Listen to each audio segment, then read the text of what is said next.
بسم اللہ الرحمن الرحیم۔ لاکھوں کروڑوں درود نبی کریم حضرت محمد مصطفیٰ صلی اللہ تعالی علیہ وآلہ وسلم اور ان کی آل پر۔ السلام علیکم معزز سامعین، سنو اسلامک چینل کی عجائب القرآن سیریز میں خوش آمدید۔ ہماری یہ ویڈیو آپ کو کیسی لگی کمنٹ کر کے اپنی رائے سے آگاہ ضرور کریں۔ ویڈیو پسند آئی ہو تو ویڈیو کو لائک اینڈ شیئر ضرور کریں اور چینل کو سبسکرائب کرنا مت بھولیں اور ساتھ لگے بیل آئیکن کو دبا دیں تاکہ آنے والی نئی ویڈیوز کے نوٹیفیکیشن آپ تک پہنچ سکیں۔ ہمارا آج کا موضوع سخن، حضرت داؤد علیہ السلام کس طرح بادشاہ بنے۔ جب طالوت بنی اسرائیل کے بادشاہ بن گئے تو آپ نے بنی اسرائیل کو جہاد کے لیے تیار کیا اور ایک کافر بادشاہ جالوت سے جنگ کرنے کے لیے اپنی فوج کو لے کر میدان جنگ میں نکلے۔ جالوت بہت ہی قدآور اور نہایت ہی طاقتور بادشاہ تھا۔ وہ اپنے سر پر لوہے کی جو ٹوپی پہنتا تھا اس کا وزن 300 رطل تھا۔ جب دونوں فوجیں میدان جنگ میں لڑائی کے لیے صف آرائی کر چکیں تو حضرت طالوت نے اپنے لشکر میں یہ اعلان فرما دیا کہ جو شخص جالوت کو قتل کرے گا میں اپنی شہزادی کا نکاح اس کے ساتھ کر دوں گا اور اپنی آدھی سلطنت بھی اس کو عطا کر دوں گا۔ یہ فرمان شاہی سن کر حضرت داؤد علیہ السلام آگے بڑھے، جو ابھی بہت ہی کمسن تھے اور بیماری سے چہرہ زرد ہو رہا تھا اور غربت و مفلسی کا یہ عالم تھا کہ بکریاں چرا کر اس کی اجرت سے گزر بسر کرتے تھے۔ روایت ہے کہ جب حضرت داؤد علیہ السلام گھر سے جہاد کے لیے روانہ ہوئے تھے تو راستے میں ایک پتھر یہ بولا کہ اے حضرت داؤد مجھے اٹھا لیجئے کیونکہ میں حضرت موسیٰ علیہ السلام کا پتھر ہوں۔ پھر دوسرے پتھر نے آپ کو پکارا کہ اے حضرت داؤد مجھے اٹھا لیجئے کیونکہ میں حضرت ہارون علیہ السلام کا پتھر ہوں۔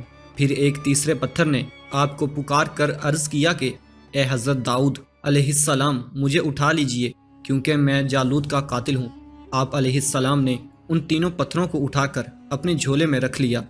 جب جنگ شروع ہوئی تو حضرت داؤد علیہ السلام اپنی گوپھل لے کر صفوں سے آگے بڑھے اور جب جالوت پر آپ کی نظر پڑی تو آپ نے ان تینوں پتھروں کو اپنی گوپھن میں رکھ کر اور بسم اللہ پڑھ کر گوپھن سے تینوں پتھروں کو جالوت کے اوپر پھینکا اور یہ تینوں پتھر جا کر جالوت کی ناک اور کھوپڑی پر لگے اور اس کے بھیجے کو پاش پاش کر کے سر کے پیچھے سے نکل کر 30 جالوتیوں کو لگے اور سب کے سب مقتول ہو کر گر پڑے۔